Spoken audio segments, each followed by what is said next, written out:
नमस्कार, मैं हूं कायनात अंसारी और आप देख रहे हैं खबर फास्ट पर हमारा खास कार्यक्रम, जहां हम लेकर आते हैं आपके पसंदीदा स्टार्स को आप तक। एक तरफ तो पूरी दुनिया कोरोना महामारी से जूझ रही है, तो वहीं दूसरी तरफ कोरोना ने ये सबक भी हमें दिया है कि कुदरत से इंसान कभी नहीं जीत सकता है। ऐसे में इंसान को सोचने का भी वक्त मिला है कि वो क्या कर रहा है और उसे क्या करना चाहिए। वहीं ऐसे संकट के समय में कहीं कहीं जो है लोगों में तनाव भी देखा जा रहा है और इसी तनाव को कम करने की मुहिम छेड़ी है खबर फास्ट ने। खबर फास्ट की इसी मुहिम में हम लगातार फिल्मी सितारों को, कलाकारों को आपसे रूबरू करवाते हैं और आज हमारे साथ हैं भाभी जी घर पर हैं के किरदार मलखान सिंह उर्फ दीपेश भांजी। बहुत स्वागत है सर आपका हमारे साथ इस खास शो में जुड़ने के लिए। Thank you so much. Dipesh ji, और मैं आगे इस शो के हम बातचीत करें, इसको लेकर चर्चा हम करें। सबसे पहले तो मैं ये जानना चाहूंगी, जो पर्दे पर आप दिखते हैं मलखान के किरदार में, उसके जरिए तो आपको बहुत लोग जान ही चुके होंगे। मलखान सिंह को सभी जानते हैं, लेकिन दीपेश जो है, दीपेश असल जिंदगी में क्या है, वो कैसे हैं, क्या करना पसंद करते हैं और इस वक्त वो क्या कर रहे हैं? सबसे पहले हम चाहेंगे कि शुरुआत यहीं से हो। फिलहाल तो देखो घर में सब पता है कि सबके घर में भैया काम करते हैं। तो भाई छुट्टी किए हुए मेरे ख्याल से 50 दिन हो गए हैं। जी। तो भाई घर का काम करती है सारा, और जो मैं हाथ बटा पाता हूँ वो करता हूँ। हालांकि जैसे मैं ठीक ठाक कुक भी हूँ। जी। तो some time I cook food, तो मैं खाना बना लेता हूँ कहीं। हम्म। और जो हाथ बटा पाता हूँ तो अक्सर तो कोशिश करता हूँ कि अपनी वाइफ का हाथ बढ़ा पाऊँ, क्योंकि क्या होता है कि अभी दो ही चॉइस है। आपस में या तो लड़ लो, हम्म। हस्बैंड वाइफ, जी या जी। फिर साथ दे लो। हम्म। तो मैंने सेकंड वाला ऑप्शन रखा है कि साथ दो। अच्छा, क्यों- तो पत्नी, पिछले साल ही आपकी शादी भी हुई, तो हम ये जानना चाहेंगे कि पत्नी जी कितना ज्यादा हुक्म चलाती हैं? कहीं भाभी जी में जिस तरह के हम देखते हैं कि किरदार हैं, वहां पर एक गोरी मैम है तो दूसरी तरफ देसी मैम है, तो उन हाँ, जैसा ही कुछ तालमेल है क्या आपका भी घर में? नहीं नहीं, हमारा तालमेल रियल अच्छा है। अब जब मैं शूटिंग करता हूँ, घर का सारा काम वाइफ, और फिलहाल शूटिंग भाई भी नहीं है। मैं वाइफ का साथ दे देता हूँ काम थोड़ा बहुत। हालांकि 70% या हम्म। 75 काम मेरी वाइफ ही करती हम्म। है। बस 20% मैं उनका हाथ बटा लेता हूँ। और वो लगता है कि मुझे हस्बैंड होने के नाते ये बटाना भी चाहिए। 20% लॉकडाउन से पहले का है या फिर लॉकडाउन के बाद का है? भाई अगर लॉकडाउन से पहले, अगर आप कहो तो 70% भी नहीं था। लॉकडाउन से पहले पहले की मेरी भूमिका है सिर्फ सब्जी लाना हम्म। और दूध लाना हम्म। या बाहर से सामान लाना। तो जी। ये लॉकडाउन से पहले की भूमिका थी। लॉकडाउन के बाद क्या ये कह सकते हैं कि अब बिल्कुल आप भूमिका में आ चुके हैं? जैसे विभूति नारायण मिश्रा है, भाभी जी घर पर हैं, कि क्या उस तरह की भूमिका में आ गए हैं? नहीं नहीं नहीं नहीं, वो तो नल्ले हैं। वो तो काम धंधा कुछ अपने अपने वाइफ के पैसे चल रहे हैं, और वाइफ खर्च रहते हैं। तो हम्म। वैसे हालात नहीं, मेरे हालात काफी अच्छे हैं। हम्म। और तो ये है कि भी भाई है नहीं घर में। बट हम्म। मैं बहुत सारी चीज़ों को वर्कआउट की तरह ले लेता हूँ।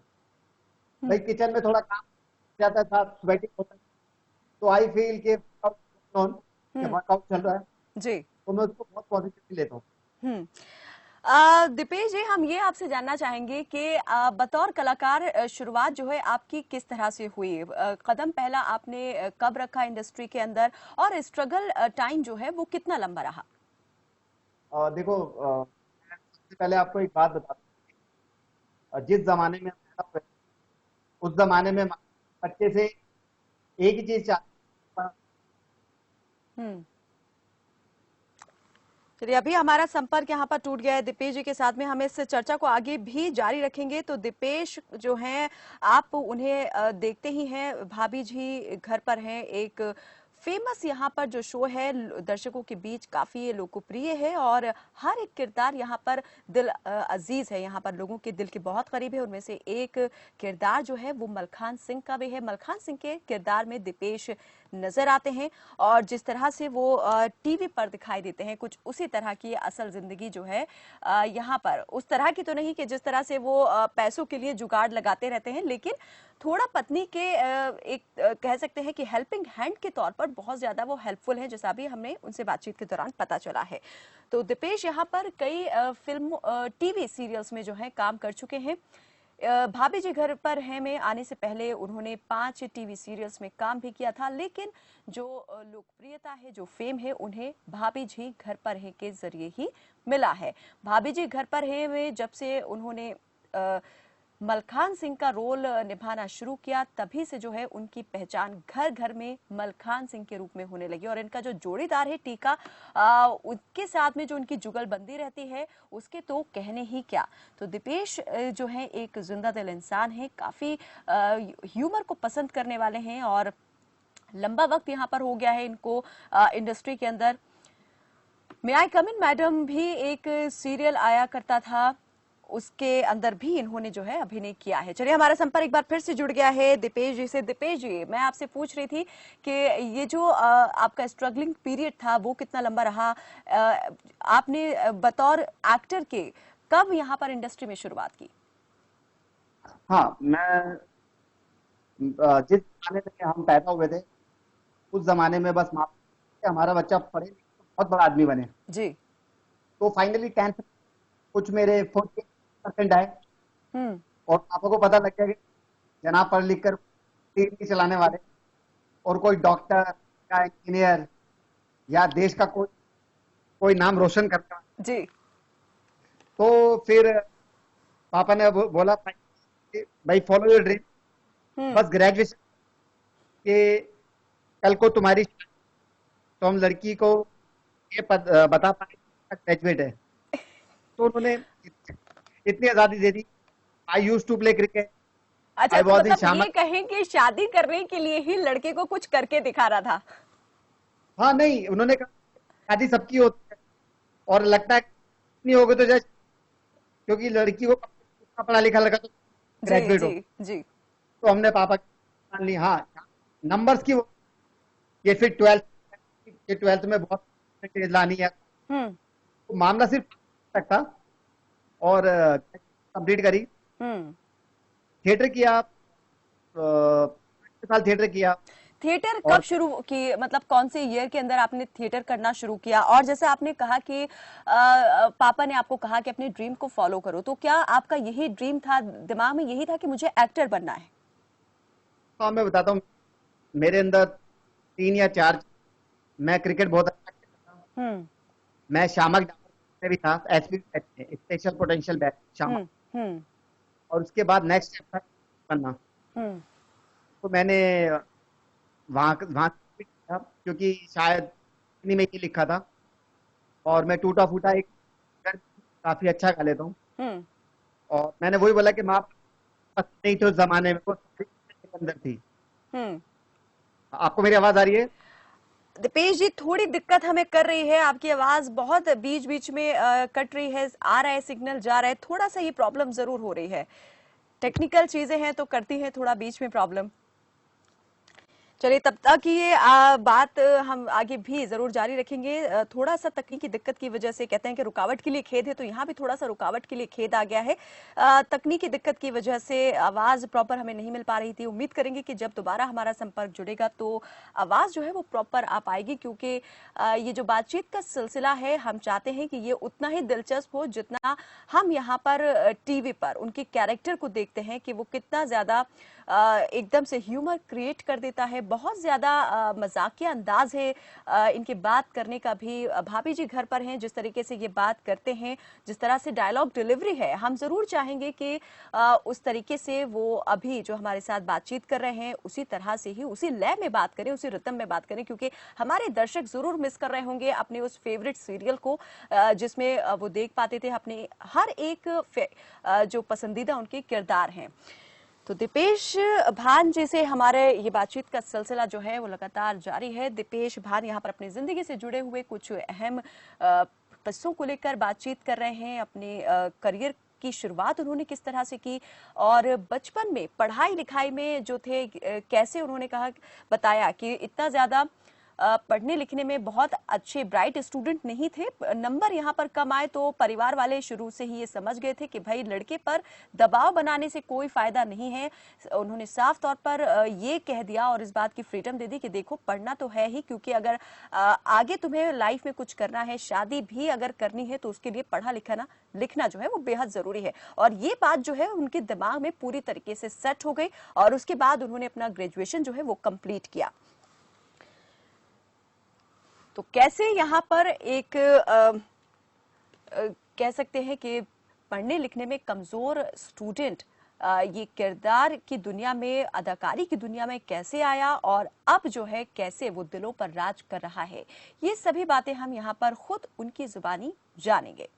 तो कोरोना काल के बीच में लॉकडाउन है और इस लॉकडाउन में सभी लोग जो हैं घरों के अंदर हैं और घरों में वो रहते हुए अपने उन टीवी सीरियल्स को भी मिस कर रहे हैं जो वो देखा करते थे, क्योंकि काम काज जो है वो सभी का बंद है। टीवी स्टार्स जो है वो भी अपने घरों में हैं, शूटिंग्स नहीं हो रही हैं और यही वजह है कि अब जो टीवी सीरियल्स हैं वो भी अपने नए एपिसोड्स को टेलीकास्ट नहीं कर रहे हैं। ऐसे में स्टार्स क्या कर रहे हैं, किस तरह से अपनी जो है उनकी दिनचर्या हो गई है इस वक्त में और अपना लाइफ स्टाइल वो किस तरह से इस वक्त में मेंटेन कर रहे हैं, उन सभी को लेकर हम बातचीत करते हैं। और आज जो बातचीत में हमारे साथ मेहमान जुड़े हैं वो है दीपेश भान।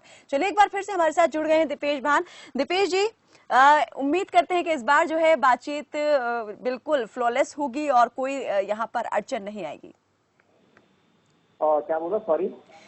दीपेश जी, मेरी आवाज आपको मिल पा रही है? अब उम्मीद कर रहे हैं कि बिल्कुल यहाँ पर निर्बाध तरीके से हम लोग बातचीत कर पाएंगे और दर्शक आपको पूरी तरीके से सुन पाएंगे।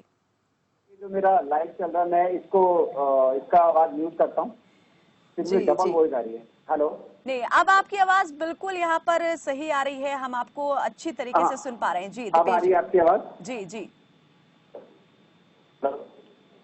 जी दीपेश जी, जहां आप रुके थे वहीं से शुरुआत करते हैं। जी हाँ, बोलिए। तो आपके ये फिल्म ये एक्टिंग करियर को लेकर के बातचीत हो रही थी, आपने बताया कि आपने जो है स्टेज भी किया। जी, तो फिर बीए के जैसे मैंने अपना लास्ट एग्जाम दिया, मैंने थिएटर ज्वाइन किया और 5-6 साल थिएटर करने के बाद, और बड़ा इजी लगता है जब आप थिएटर करते हैं ना, तो आपको कहीं ना कहीं यह एहसास होता है कि आप बड़े ब्रिलियंट एक्टर हैं और आप जाके इरफान खान की तरह, नवाजुद्दीन की तरह फटे कर देंगे, अमिताभ बच्चन की तरह। हाँ, अमिताभ बच्चन की तरह, शाहरुख खान की तरह। हाँ। लेकिन जब वास्तविकता से पाला पड़ता है ना तो चीजें अलग दिखाई देती है।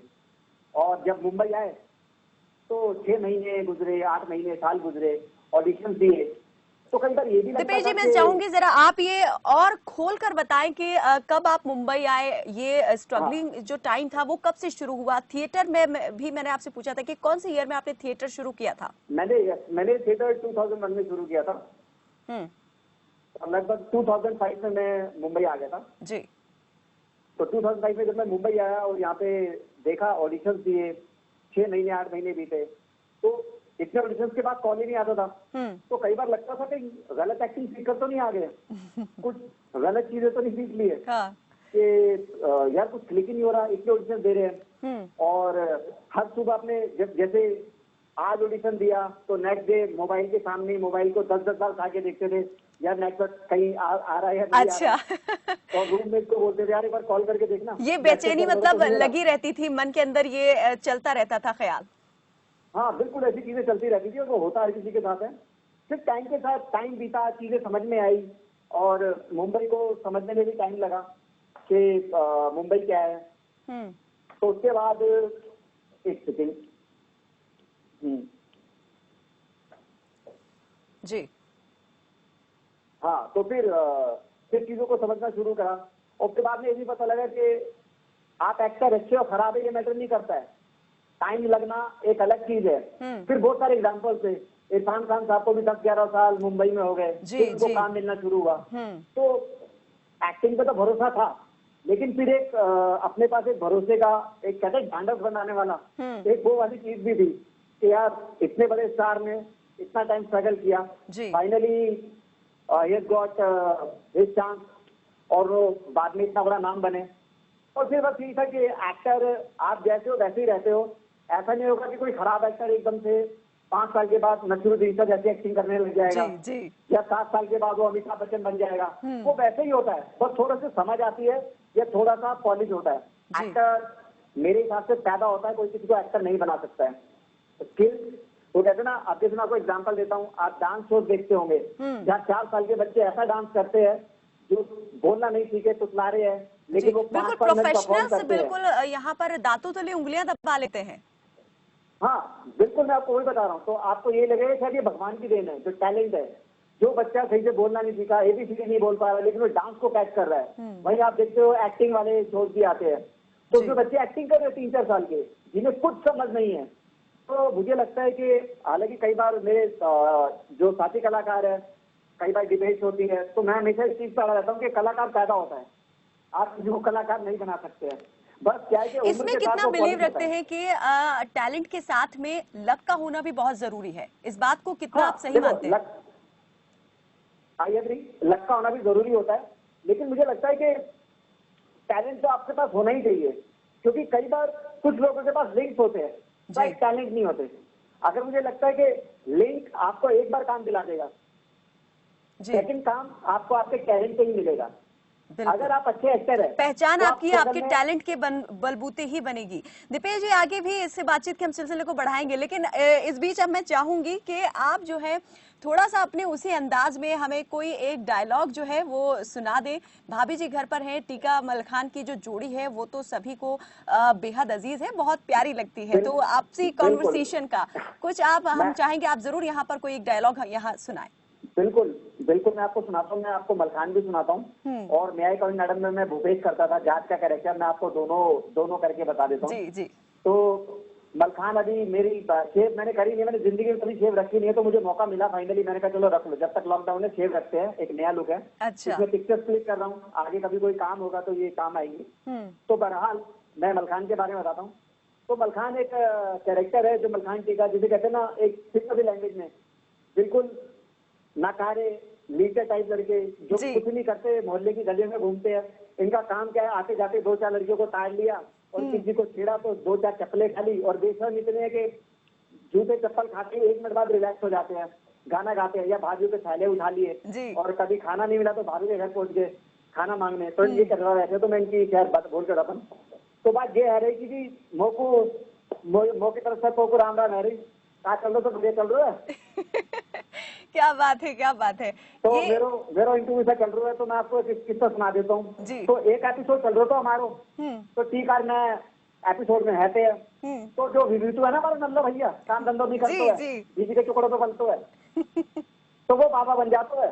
तो हम बाबा के पास पहुंच जाते हैं, तो मैं बाबा से बोलता हूँ, अब बाबा जी वो की शादी है ना, बता दो। तो विभूति बोलते हैं, अबे जा, तेरी शादी बिल्कुल नहीं होगी, तू ऐसे ही मरेगा। तो सेकंड नंबर टीका का आता है, तो टीका कहता है भैया अब मो के बारे में बताओ, मो की शादी है ना हैगी।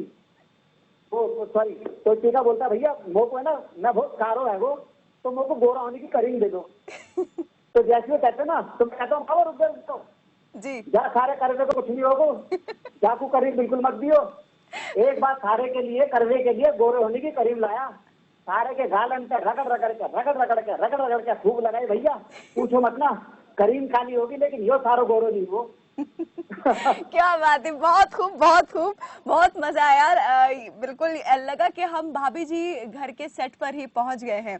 दीपेश जी मैं आपसे जानना चाहूंगी, जब भाभी जी घर पर है कि कास्टिंग के लिए मतलब यहाँ स्क्रीन टेस्ट हो रहा था, तब आप जो थे क्या पहली पसंद किस तरीके से रहे? क्या पहली पसंद आप ही थे, फाइनलाइज हो गए थे, या फिर आपको भी इस तरह से गुजरना पड़ा स्क्रीन टेस्ट से? मैं बताता हूँ कि आई जो हमारा प्रोडक्शन हाउस है, हमारे प्रोड्यूसर है बिनाफिर कोहली और संजय कोहली, बड़े अच्छे लाइक फैमिली की तरह, क्योंकि मैं इनके साथ ही चौथा शो कर रहा हूँ जी। मैं इनके साथ 11-12 साल से काम कर रहा हूँ। तो और शशांक सर है, आपने बिल्कुल बड़े भाई की तरह गाइडेंस दिया, और मैं उनके साथ कम से कम 1500 पता नहीं कितने 2-2.5 एपिसोड कर चुका हूँ। मैंने IFN FIR with in, IFN भूत वाला सीरियल जी जो जी सब टीवी पे आता था वो भी, जी। IFN न्याय कमिन मैडम, और नाउ आई एम डूइंग, भाभी जी घर पे है, लास्ट 5 ईयर से। जी। तो उन दिनों 2015 में शो शुरू हुआ था। तो उन दिनों में एक शो कर रहा था बिग मैजिक पे, रावी और मैजिक मोबाइल। तो लगभग ये जो टेलीकास्ट हुआ था भाभी जी का 3 मार्च से शुरू हुआ था शायद, 3 मार्च 2015। जी। तो उन दिनों जब एफआई बंद हुआ था तो मुझे एक शो मिल गया था रावी और मैजिक मोबाइल। तो उसमें मैं रंजीत प्ले करता था, पंजाबी कैरेक्टर। तो तब मेरे पास टाइम था नहीं, तो सर से बात होती रहती थी क्योंकि इनके सर के साथ बहुत काम किया है। और जो हमारे राइटर है मनोज संतोष जी, वो भी कमाल के राइटर है, यानी माइंड ब्लोइंग है, बहुत अच्छी जोड़ी है। तो उसके बाद क्या होता है कि सर से बात हुई तो सर कह रहे क्या क्या कर रहे हो? मैंने कहा सर अभी तो रावी और मैजिक मोबाइल चल रहा है। तो उन्होंने कहा भाई जब तक चल रहा है ठीक है, जब बंद हो जाए तो मुझे कॉल कर लेना। जी। तो आप इत्तेफाक देखिए, हम मार्च से नहीं थे, शूटिंग फरवरी से शुरू हुई थी भाभी जी की। 3 मार्च को पहला टेलीकास्ट हुआ और जो हमारा टेलीकास्ट था वो मेरे ख्याल से अप्रैल 8 या 10 को हुआ है। जी। तो 1 अप्रैल को हम शो कर रहे हैं रावी और मैजिक मोबाइल। तो साइड पे खबर आती है शो बंद हो रहा है। तो मैंने कहा भाई ये मजाक चल रहा है, फर्स्ट अप्रैल है, तो ये अप्रैल फूल बना रहे हैं। हाँ। तो सब यही समझ रहे थे, लेकिन शाम को 7 बजे तक जानकारी पुख्ता हो गई कि भाई शो फाइनली ऑफ एयर जा रहा है। तो ये अप्रैल फूल के दिन खबर बड़ी दुरुस्त थी। तो सर को फोन किया, सर ने कहा भाई मिलना। तो मैं सर से मिलने गया 3-4 दिन बाद।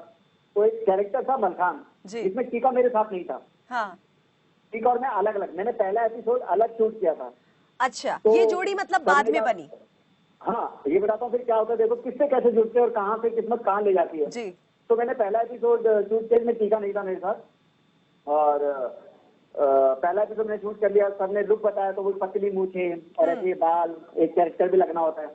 और बाकी सर ने भाई वेरिएशन, सर को 5, 7, 8 वेरिएशन बताए। तो सर ने बोला ये वाला रखो, कहा चल लो तो पता हो ना जा रहा है। तो सर ने कहा ये वाला बढ़िया है, इसको फाइनल करो दीदी।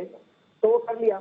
अब उसके बाद जब अच्छा, ये आपका अपना ही episode- नरेशन था? ये बोलने का जो अंदाज है ये आपने खुद ही यहाँ पर बताया कि इसको ऐसे भी कर सकते हैं? हाँ बिल्कुल। आई यूज टू डू थिएटर। तो थिएटर में क्या होता है कि बहुत सारी लैंग्वेजेस सीखने को मिलती है। अब बीच में बस थोड़ा सा टच हो रहा है, आपको बता दूं। जब हम थिएटर करते थे टीचर बोलता था यार ये दिल्ली है, यहाँ पे तुम्हें पंजाबी, हरियाणवी और जैसे बुलंदशहर, मथुरा से स्टूडेंट्स आते थे। तो कह रहे जो सीख सकते सीख लो। तो अपनी रुचि बहुत ज्यादा थी, तो वो सारा सीखा। और आज thanks to, I would like to thanks to our teacher कि उन्होंने जो कहा आज वो हमने तो ये जो मजाक बोली सीखा है, था। ये जो पकड़ी आपने, ये कहाँ से पकड़ी ये बोली? हाँ, ये बोली बताता हूँ। जैसे हमारे यहाँ मथुरा और बुलंदशहर वगैरह के थे कुछ अलीगढ़ के स्टूडेंट, तो वैसे ही बोलते थे भैया कहाँ चल रहे है। तो टीचर ने हमारे कान में बात डाल दी थी कि जो सीख सकते सीख लो। तो हमने बोला यार कि तुम यही लैंग्वेज में बात करना हमसे जब भी करना। तो इसी लैंग्वेज में बात करते थे, हम कोशिश करते थे ना मैच करने की। तो मैच करते थे, तो करते करते वो फ्लो बन गया। और जब वो फ्लो और कभी सोचा नहीं होगा कि जो वहां पर ऐसे सीख लिया वो इस तरीके से काम आ जाएगा? बिल्कुल। और वो भगवान गॉड इज वेरी काइंड। और जब हमें सीरियल में मौका मिला तो बड़े फ्लुएंट भी थे।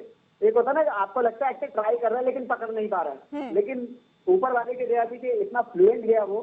तो ऐसे करके के पंजाबी, हरियाणवी और यूपी की और भी 3-4 लैंग्वेजेस है जो मैं बोल लेता हूँ। तो अभी आपने जो मेरा सुनीर में धनुष होते हैं तो भी 1 ही 2 निकले मेरे तीर। मेरे काफी सारे तीर बाकी एक्टिंग के, वो मैं आपको आने वाले टाइम में बताऊंगा। जी बिल्कुल। तो हम आते वापस वहीं लौट करके फिर दूसरा एपिसोड बना। जी, तो जी। उस एपिसोड में टीका तांत्रिक होता है। तो टीका से पहली बार मैं वहां मुखातिब हुआ था। तो मैं तिवारी जी को पाउडर बना के ले आता हूँ कि यदि पुड़िया खाओगे ना तो आप फादर बन जाओगे, ऐसे चूना लगा के, क्योंकि हम ठग होते हैं। हाँ। तो टीका और मैंने जब पहला सीन करा तिवारी जी के साथ तो वो बहुत पसंद आया। ये जुगलबंदी और- बहुत ज्यादा एकदम हिट हो गई। हाँ, जो पहले एपिसोड में जब हमने करा तो थोड़ा समझ में आने लगा। उसके बाद क्या होता है कि मैं जो रानी करता था, मैं 25-25 दिन शूट करता था। तो शुरू के 3-4 महीने हमारे ऐसे ही जा रहे थे, 4-5 दिन। तो मैं बात भी करता था टीका से। मैंने कहा मैं तो 25-25 दिन शूट करता था यार, अब 3-4 दिन तो बहुत मुश्किल है। लेकिन उसके बाद वही वाली बात है, गॉड इज वेरी काइंड। जब भगवान आपके साथ होता है उसके बाद ये ऐसे क्लिक करे कि हम जैसे आटे में नमक होता है ना, जी। तो हम आटे में नमक बन गए भाभी जी में। दीपेश, जैसा आपने बताया कि जब दूसरे एपिसोड को आप लोगों ने शूट किया, उस दौरान आप टीका से मिले, तो हम चाहेंगे थोड़ा सा वहीं से आप उठा करके कुछ सुना दें, डायलॉग, किसी सीन को आप फिर से रिक्रिएट कर दें। हाँ, वो बात होती है कि टीकर में तो मिले होते हैं, अब तिवारी को तो पता नहीं कि भाई ये दोनों मिले हुए हैं, तो टीकर तांत्रिक बन के बैठा होता है और वो अपने तांत्रिक वाले स्टाइल में जो भी उसके डायलॉग होते हैं, अरे निरंजन बाबा, ये हमारी बुढ़िया बुढ़ा खाए जवान हो जाए, जवान खाए बुढ़ा हो जाए, एक बारी में 4 बच्चा पैदा हो जाए, तो ऐसी कुछ ऐसी बड़े फनी फनी से डायलॉग होते थे वहाँ पे। तो तिवारी जी को ले जाते हम, तो मैंने भैया क्या है वो, कैसे मुंह से लटका रखो। अरे यार मलखान क्या बताऊं यार, मैं सोचा बाप बाप बन जाऊं यार, लेकिन कुछ हो नहीं रहा है। तो मुझे आइडिया आता है, तो टीका से डिस्कशन हो जाता है। मैंने कहा मुर्गा पकड़ के लाते हैं, इसको काटेंगे और इससे पैसे निकलेंगे। आपको मेरी आवाज आ रही है? जी बिल्कुल आ रही है। हाँ, तो भूमिका हमारी बंदी जाती है, तो टीका दे रहा है, टीका तो तांत्रिक बन के गैसत में तैयार हुई, मैं विभूति को मैं तिवारी को पकड़ के लाता हूँ। तो मैंने कहा भैया चिंता मत ना करियो, बड़ा जोर को बाबा पकड़ के लाया हूँ, ऐसा बाबू है कि गारंटी के साथ पापा बना देगा तुझे, और बिल्कुल भी चिंता मत ना करियो। बस है ना, आंटी से है ना, आंटी से पैसे निकाल लियो, पैसे की कंजूसी मत करियो, कच्चा बनियान में सुनो बहुत सारा माल कमा रहा है, बहुत नोट छापतो है तू। तो कहता है हाँ भाई छापता हूँ, तो तुझे क्या दे, तेरे लिए छापता हूँ। तो मैंने भैया गुस्सा क्यों कर रहे हैं, तो प्यार से बात कर ले, तो तुम्हारे काम के लिए ले रहा हूँ। तो वहां जाते हैं, टीका को आंख मार देता हूँ कि भाई मुर्गा आया है। फिर टीका पुड़िया वगैरह देता है, तो पुड़िया वगैरह देते हैं, उसको पूरा एकदम बोतल में उतार लेते हैं। टीका बोलता है तिवारी भैया चिंता मत ना करो, आपको पुड़िया दी है कि भैया गारंटी जाके ना बाप बन जाओगे, चिंता मत ना करियो। अब जो इसे है ना रोज पानी के साथ थूक लियो, दिन में 4 बार है ना ऐसा मुंह में डालियो, और एक घूट में पानी के साथ डकार दीजियो, चलो काम बन जाएगा। अब वहां जाके सारा मामला पड़ जाता है। अब आगे जाके पता चलता है कुछ हो नहीं रहा है, तो तिवारी को पता लग जाता है यही दोनों कमीने थे जिन्होंने मुझे बेवकूफ बनाया, जो अभी तक मुर्गा बना रहे थे। हाँ बिल्कुल। और फाइनली हमें चाय के सिर पे पकड़ के चप्पलों से हमारी सुताई करते तिवारी जी, जो अक्सर हमारी सीरियल में पिटाई होती है। दीपेश, हम ये भी आपसे जानना चाहेंगे, बहुत सारे इससे पहले भी आपने टीवी सीरियल्स में काम किया है, और भाभी जी में भी जब आप आए तो क्या लगा कि करियर ने क्या एकदम से पलटी खाई, ये टर्निंग पॉइंट आपके लिए रहा, या फिर इससे पहले भी जो आपने कैरेक्टर प्ले किए उनमें से कोई एक आपके दिल के करीब रहा? देखो टर्निंग पॉइंट मैं कहूंगा यही है। आई हैव डन 7-8 शोज कर चुका हूं मैं जी। लेकिन क्या होता है कि क्लिक जरूर होता है, एक क्लिक आना होता है। तो मैं कह सकता हूँ 100% वो क्लिक मुझे भाभी जी से मिला। मैंने पहले भी काम करा लेकिन रेकग्निशन नहीं मिल रहा था जी। लेकिन मैंने आपको बताया कई बार एक्टर शोज कर लेते, मेन लीड में भी 4-4 शोज कर लेते, लेकिन रेकग्निशन नहीं मिलता। बिल्कुल एक यहाँ पर कह सकते हैं एक्टर के लिए इससे बड़ी बात और कोई हो ही नहीं सकती कि जो वो कैरेक्टर प्ले कर रहा है बाय नेम उसके लोग उसको याद रख लें और फिर उसी भूमिका में उसको देखना चाहें। Yes obviously. और मैं आपको बताता हूँ कि आप 4-4 शो लीड में कर जाते हो लेकिन शो नहीं चला तो आपको रेकग्निशन भी नहीं मिलेगा। हमारा एक तो शो चला, शो के साथ सारे कैरेक्टर हिट हो गए। तो कई लोगों ने हमें ये भी कॉम्प्लीमेंट किया फैंस ने कि सर अगर टीवी की कोई शोले कहा जाए तो टीवी की शोले भाभी जी है। तो मैं ऐसे लोग फैंस ने इतने अच्छे कॉम्प्लीमेंट दिए हैं। और ये हुआ भी क्योंकि भाभी जी के आप देखेंगे तो सारे कैरेक्टर्स ही हिट हुए हैं शो के साथ साथ। और किसी भाभी, जैसे दीपेश आपने खुद कहा कि भाभी जी का हर एक कैरेक्टर ऐसा है कि उसने अपनी अलग पहचान जो है लोगों के दिलों में बना ली है, और वो बहुत अपने आप में उसका अंदाज जो है जुदा है। तो मैं ये जानना चाहूंगी, जब आप यहाँ पर शूट करते हैं दूसरे और सब अपने को एक्टर्स के साथ में, तो सबसे ज्यादा आपको मजा जो है काम करने में किसके साथ आता है? देखो अगर मैं ये कहूंगा कि किसी एक के साथ आता है तो बायस हो जाऊंगा, लेकिन हमारे सारे एक्टर्स इतने अच्छे हैं कि सीन किसी के साथ भी लगा हो तो मसाला निकल के आ ही जाता है। क्योंकि सब कैरेक्टर में ऐसे रचे बसे हैं कि बाहर से कोई भी देखता है तो उन्हें लगता है ये रियल में यही कैरेक्टर है जी। और जब दर्शक आपको ये मानने लगते हैं ना कि ये रियल, ये मलखान यही है, ये दीपेश नहीं, ये मलखान है, तो समझ लो आपकी गाड़ी चल पड़ी है जी। तो बस ये है कि अब जब आप कैरेक्टर में बिल्कुल रियलिटी के करीब पहुंच जाते हो ना तो एक्टर उस कैरेक्टर को जी लेता है। तो सारे एक्टर्स अपने कैरेक्टर के पास पहुंचते, अब सीन चाहे अप्पू के साथ लगे, चाहे सक्सेना के साथ लगे, चाहे अपने नन्हे भैया तिवारी के साथ लगे, तिवारी जी के साथ लगे, भाजियों के साथ लगे, तो बड़ा अच्छा है कि आपको अपने किरदार बिल्कुल आप उनमें 100% उतर चुके हो। बस आपको अब रोज युद्ध में करना है और अपनी तलवारें चलानी होती है जो हम रोज चलाते हैं, और रोज जो भी स्क्रिप्ट आती है उसमें जंग जीत कर आते हैं। तो जी। बस बाकी यही है। बिल्कुल। अभी तक जितने भी आपने ज्यादातर कैरेक्टर प्ले किए हैं वो कॉमेडियन के रहे हैं, तो कभी सोचा कि इसके अलावा भी आपको कोई दूसरा और कैरेक्टर जो है वो अदा आप करना चाहते हैं, या कोई एक ऐसा कैरेक्टर जो आपका ड्रीम है कि आपको वो जरूर प्ले करना है? बिल्कुल, आपने कहा मैं कॉमेडी करता हूँ, और एज एन एक्टर एक होता है कि ओवर कॉन्फिडेंट हो रहा है बंदा, मैं कॉन्फिडेंट हूँ। मुझे लगता है कि मेरी रेंज थोड़ी और ज्यादा है, और कॉमेडी के अलावा भी मैं सीरियस कैरेक्टर्स भी प्ले कर सकता हूँ, तो मुझे वो अपने ऊपर विश्वास है। जब मिलेंगे ऐसे कैरेक्टर्स तो मैं I will give my 100% for my side. बाकी रेस्ट डिपेंड ऑन ऑडियंस बिल्कुल कि वो बिल्कुल। फैसला करके एक्टर ने क्या करा है। अब एक्टर ये सोच के बैठ जाए मैं बड़ा ब्रिलियंट एक्टर हूँ और मैं जाऊंगा अगर किसी सबको हिला दूंगा, तो ये रोल बड़ी गलत चीज है। आप ये कहें कि कोई रोल मॉडल आपके सामने रहा, तो वो कौन रहा जिसको देख करके आप हमेशा जो है इंस्पायर्ड होते रहे? देखिए, आप सबसे पहले दिलीप कुमार साहब की बात करते हैं। पहले जो एक्टिंग थी वो शायद नेचुरल इतनी नहीं थी दिलीप कुमार साहब से पहले। जी तो आपने सुना भी होगा, हमने कहा था आप आइए ना, जी पानी जी। दीजिए ना, तो कुछ ऐसा था। लेकिन जब दिलीप साहब आए ना, उन्होंने बड़ा रियल किया। जब दिलीप साहब आए तो उन्हीं को देखकर धर्मेंद्र साहब आए, बच्चन साहब, ये सबके आइडल है। फिर आते बच्चन साहब जो छा गए, फिर राजेश खन्ना साहब। तो ये सब, इन सबसे इंस्पायर हुआ। आमिर खान मेरे पसंदीदा है, बहुत अच्छा काम करते हैं जी। आमिर खान साहब। और गोविंदा तो मेरे ऑल टाइम फेवरेट है, कोई क्योंकि वो ऐसा आदमी जी, कोई ऐसा कंप्लीट स्टार पैकेज है। जिसके साथ आप चाहते हैं कि आप जो है काम करें, आपका ये जो है एक ड्रीम है कि उनके साथ काम करने का मौका मिले? मैं बच्चन साहब तो पूरा यूनिवर्सिटी है, तो उनके साथ काम करना चाहता हूँ। आमिर खान साहब के साथ करना चाहता हूँ, जी। और गोविंदा जी के साथ करना चाहता हूँ। तो इन सब लोगों के साथ काम करना चाहता हूँ। हम्म। तो जी हाँ जी, बोलिए। जी दीपेश जी, जैसे आपने कहा कि जिन स्टार्स को आप पसंद करते हैं उनके साथ काम भी करना चाहते हैं, कभी अभी तक ऐसा हुआ कि इंडस्ट्री में रहते हुए इन लोगों से आमना सामना कभी हुआ, बातचीत हुई? बिल्कुल, गोविंदा साहब से हो गया था, हमारे शो में आए थे। जी। तो सर ने उन्हें जाके स्क्रिप्ट समझा दी, हम्म। तो पहला सीन उनके साथ हुआ। तो जब पहला सीन हो गया तो उन्होंने भी डायलॉग बोले, और हम भी बड़े कॉन्फिडेंट थे, 3-4 एक्टर थे। तो एक कहते हैं एक चीज को जीना। जी। अब सर ने कहा, बोला सर सेकंड सीन करते हैं, मैं आपको वैनिटी में समझा देता हूँ। तो सर ने कहा नहीं नहीं, यही कर लेंगे, आपके लड़के बहुत तेज है, बहुत बढ़िया काम करते हैं। तो 3-4 एक्टर्स थे, तो गोविंदा को हमने बचपन से देखा है, गोविंदा जी को। जी। तो 3-4 दिन में ऐसे घूमता रहा हवा में। वो कहते ना, आजकल पाँव जमीन पर नहीं लगते मेरे, क्योंकि जिस आदमी को आपने देखा है कंप्लीट एक्टर, उनके पास और उनकी इमोशन, तरफ से ये कॉमेडी। कॉम्प्लीमेंट मिल जाना ये अपने आप में बहुत बड़ी बात है। बिल्कुल। दीपेश, बातचीत का ये सिलसिला जो है हमें वक्त की कमी की वजह से यहीं पर रोकना होगा, लेकिन जाते जाते हम चाहेंगे जरा आप ये जो वक्त चल रहा है, मुश्किल वक्त है, इसको लेकर हमारे दर्शकों को कोई एक मैसेज दें। साथ ही हम चाहेंगे एंडिंग जो है आपकी उसी स्टाइल में, मलखान के स्टाइल में हो। बिल्कुल, मैं बस बताता हूँ।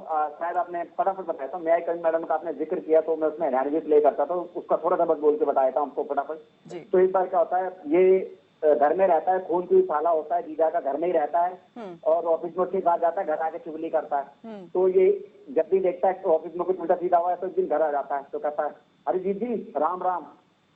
तो मुझे बोलते भोपू प्यार से, भोपू क्या हो गया?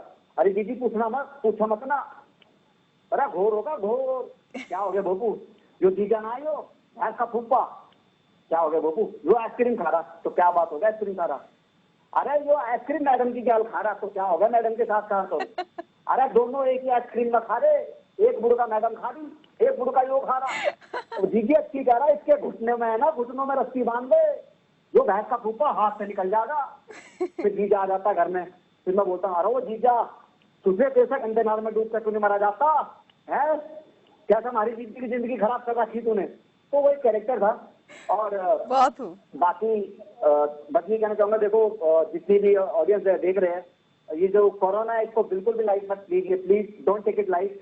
और पूरी दुनिया बड़े स्ट्रगल से जी रही है। आज हमें 50 दिन लगभग घर में बैठे हुए हो गए हैं। जी। और आप सोचिए हम 50 दिन से निकले नहीं है, लेकिन जो लोग सड़क पे घूमते हैं हमारा दिल बहुत दुखता है। क्या हमारी जिम्मेदारी है खाली 50 दिन घर बैठने की? आप लोगों की बिल्कुल भी जिम्मेदारी नहीं है। प्लीज आपसे हाथ जोड़ के रिक्वेस्ट है, स्टे एट होम, अपनी फैमिली के साथ रहिए, टाइम बिताइए। आप बड़े खुशनसीब है कि घर में बैठे हुए हैं। अगर हॉस्पिटल जाना पड़ गया ना तो सिर्फ दीवारें देखने के लिए मिलेगी आपको। तो भगवान का शुक्र मानिए, आप सही सलामत है। और दूसरी चीज ध्यान रखिए, घर में अगर 4 लोग हैं, 5 लोग हैं, तो घर से सिर्फ एक आदमी बाहर जाए, एक आदमी हमेशा वो ही जाएगा, और कोई फालतू तफरीह जाने के लिए जरूरत नहीं है। आप दूध 2 या 3 किलो दूध एक साथ ले आइए, सब्जी ले आइए, कोशिश करिए कि 3 से 5 दिन में एक बार जाए। हैंड ग्लोव पहनिए, सैनिटाइजर साथ में रखिए, मास्क ऑन रखिए, ठीक है। और एक जमाना था जब बोलता था घर का मुखिया, यार मुझे कुछ ना हो जाए, मेरा परिवार सही सलामत रहना चाहिए। लेकिन भाई साहब, ये बहुत बड़ी गलतफहमी है। अगर आज आप इस सेंटेंस को कहोगे ना कि मुझे कुछ भी हो जाए और मेरा परिवार सही सलामत रहे, तो मैं आपको लिख के दे रहा हूँ, अगर आपको कुछ हो गया तो 100% आपका परिवार सही सलामत नहीं रहेगा। सब बीमारी की चपेट में आ जाएंगे और आप अपने आप को कभी माफ नहीं कर पाएंगे। आप एक हंसती खेलती फैमिली के लिए दुश्मन बन जाएंगे, खुद ही अपने परिवार के। और जब भी आप घर में आइए तो अपने चप्पल बाहर उतारिए और हाथों से उठाइए, सीधा बाथरूम में रख दीजिए, अपने कपड़े उतार के वॉशिंग मशीन में डालिए और सीधा स्नान कीजिए, नए कपड़े पहनिए, ठीक है। अभी इसका वैक्सीन नहीं आया है, थोड़ा टाइम लगेगा, कम से कम हो सकता है 6 महीने लग जाए, 8 महीने, तब तक के लिए इतनी एहतियात तो हम लोग कम से कम रख सकते हैं। बहुत बहुत शुक्रिया दीपेश भान जी, इतनी खूबसूरत बातचीत हमसे करने के लिए और इतना प्यारा मैसेज यहाँ पर हमारे दर्शकों को देने के लिए। बहुत मजा आया आपके साथ बातचीत में। बहुत बहुत शुक्रिया हमारे साथ इस खास कार्यक्रम में जुड़ने के लिए और हमारे दर्शकों को और सभी को एंटरटेन करने के लिए। तो कोरोना की वजह से लॉकडाउन में सभी लोग बैठे हुए हैं, आपके स्टार जो हैं वो भी घरों में मौजूद हैं और अपील आपसे भी यही कर रहे हैं कि जिम्मेदारी को समझिए और एक जिम्मेदार नागरिक बनिए। लॉकडाउन के नियमों का पालन कीजिए, सोशल डिस्टेंसिंग को बनाए रखिए, क्योंकि इस वक्त जो है यही आपकी और आपके परिवार की और हम सब की जो है रक्षा कर सकती है कोरोना से। फिलहाल के लिए मेरे साथ बस इतना ही। आप देखते रहिए खबर फास्ट। नमस्कार।